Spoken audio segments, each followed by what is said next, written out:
오늘 말씀은 마가복음 15장 6절부터 20절까지입니다. 명절이 되면 백성들이 요구하는 대로 죄수 한 사람을 놓아주는 전례가 있더니 밀란을 꾸미고 그 밀란 중에 살인하고 체포된 자 중에 바라바라 하는 자가 있는지라. 무리가 나아가서 전례대로 하여 주기를 요구한데 빌라도가 대답하여 이르되 너희는 내가 유대인의 왕을 너희에게 놓아주기를 원하느냐 하니 이는 그가 대제사장들이 시기로 예수를 넘겨준 줄 알미러라. 그러나 대제사장들이 무리를 충동하여 도리어 바라바를 놓아달라 하게 하니 빌라도가 또 대답하여 이르되 그러면 너희가 유대인의 왕이라 하는 일을 내가 어떻게 하랴. 그들이 다시 소리 지르되 그를 십자가에 못 박게 하소서. 빌라도가 이르되 어찌 미냐 무슨 악한 일을 하였느냐 하니 더욱 소리 지르되 십자가에 못 박게 하소서 하는지라. 빌라도가 무리에게 만족을 주고자 하여 바라바는 놓아주고 예수는 채찍질하고 십자가에 못 박히게 넘겨주니라. 군인들이 예수를 끌고 브라이도리온이라는 뜰 안으로 들어가서 온 군대를 모으고 예수에게 자색 옷을 입히고 가시관을 엮어 씌우고 경례하여 이르되 유대인의 왕이여 평안할지어다 하고 갈대로 그의 머리를 치며 침을 뱉으며 꿇어 절하더라. 희롱을 다한 후 자색 옷을 벗기고 도로 그의 옷을 입히고 십자가에 못 박으려고 끌고 나가니라. 아멘.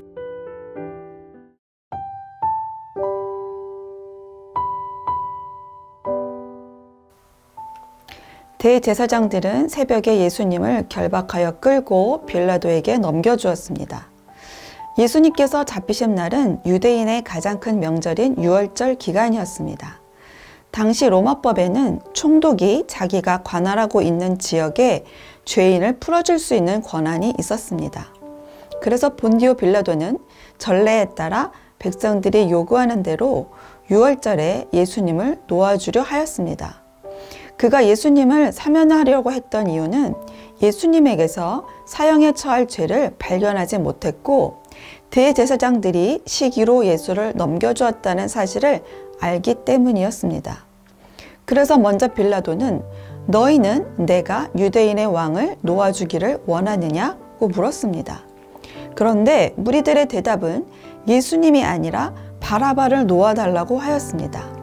바라바는 성중에서 일어난 밀란과 살인으로 말미암아 옥에 갇힌 자라고 누가복음 23장 19절에 말합니다. 무리들의 요구를 들은 빌라도는 그러면 너희가 유대인의 왕이라는 일을 어떻게 하려고 물었습니다. 그때 무리들은 예수님을 십자가에 못 박으라고 소리질렀습니다.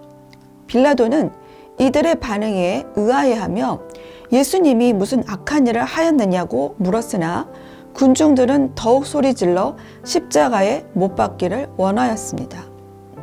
군중들이 이런 반응을 보인 이유는 대제사장들이 바라바를 놓아주도록 무리들을 충동하였기 때문입니다. 빌라도는 이들의 요구를 들어주지 않다가는 밀란이 날지도 모른다는 생각에 두려웠습니다. 그래서 빌라도는 무리에게 만족을 주고자 하여 바라바는 놓아주고 예수는 채찍질하고 십자가에 못 박히게 넘겨주었습니다. 이처럼 억울한 형벌이 있을까요? 예수님의 십자가 사건은 이렇게 대제사장들의 시기로 시작하여 무리들의 소요, 마지막 빌라도의 잘못된 판단으로 일어난 일이었습니다. 당시 예수님의 십자가 처형은 대다수가 원하는 대의였습니다. 한때 그 무리들 중에는 예수님을 메시아로 알고 추종하던 자들도 있었을 것입니다. 그러나 그들은 한순간 예수님의 안티가 되어서 자신들이 원하는 메시아가 아니라는 이유로 죄 없으신 분을 죽게 하였습니다. 빌라도는 마가복음에는 나오지 않지만 마태복음 27장 24절에는 이 사람의 피에 대하여 나는 무죄하다는 표시로 손을 씻은 장면이 나옵니다. 이렇게 손을 씻는다고 그가 한 결정이 그를 피해갈 수는 없습니다. 결국 그는 예수님의 무죄를 알면서도 무리에게 만족을 주고자 불의를 행하였습니다. 그래서 지금도 우리는 사도신경을 할 때마다 본디오 빌라도에게 고난을 받아 십자가에 못 박혀 죽으시고 라고 고백합니다. 예수님이 직접 빌라도에게서 고난을 받은 것은 아니라서 사실 이 고백이 빌라도에게는 억울한 면이 있지만 빌라도의 선고는 예수님의 고난을 여는 계기가 되었습니다. 빌라도에게서 떠난 예수님은 로마 군인들이 브라이도리온이라는 로마 군인들의 관청으로 끌고 갑니다. 거기에 모인 군대 앞에서 군인들은 예수님에게 자색 옷을 입히고 가시관을 엮어 씌우고 유대인의 왕이여 평안할지어다고 하며 경례를 합니다.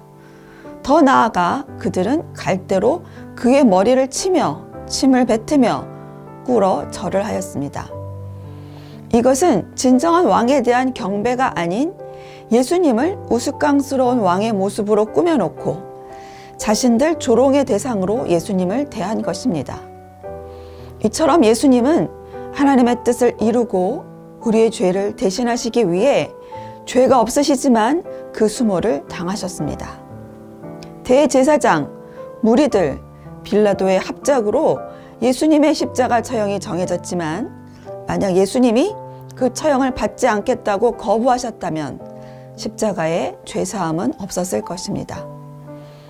결국 십자가 사건은 예수님의 온전한 순종으로 완성된 것입니다. 말씀을 맺으며 오늘 본문을 통해 고민해 보아야 할 내용들을 살펴보겠습니다. 첫째, 군중심리, 대의, 여론 등 우리가 쉽게 접하는 이런 것들이 다 옳은 판단일까요? 혹시 여러분은 대의가 잘못되었다고 생각하고 대의를 따르지 않다가 손해를 보신 적이 있나요? 아니면 빌라도처럼 세상이 두려워 잘못된 길인 줄도 알면서 그 길을 따라가시나요? 이런 삶의 방식은 구습을 쫓는 옛사람의 방식입니다. 예수님으로 인해 새 사람이 되었다면 세상의 판단이 아닌 하나님 중심의 판단을 해야 합니다. 둘째는 예수님 당시의 사람들이 자기들이 생각한 메시아상을 가지고 있었던 것처럼 우리가 생각하는 신관이 있지 않나요? 내가 생각하는 신은 나를 위해 헌신해야 하고 내가 원하는 것을 구하면 무조건 해주어야 하는 등 인본주의에 기초한 신관 말입니다. 이런 생각으로 교회를 다닌다면 예수님을 십자가에 못 박게 했던 무지한 자들의 행동과 다를 것이 없습니다. 성경 말씀을 통해 실수를 한 이들의 모습을 보고 우리는 그런 실수를 반복하지 말아야겠습니다. 오늘 말씀 생각하며 함께 기도하겠습니다. 이 세대를 본받지 말고 하나님의 선하시고 기뻐하시고 온전하신 뜻이 무엇인지 분별하도록 하소서.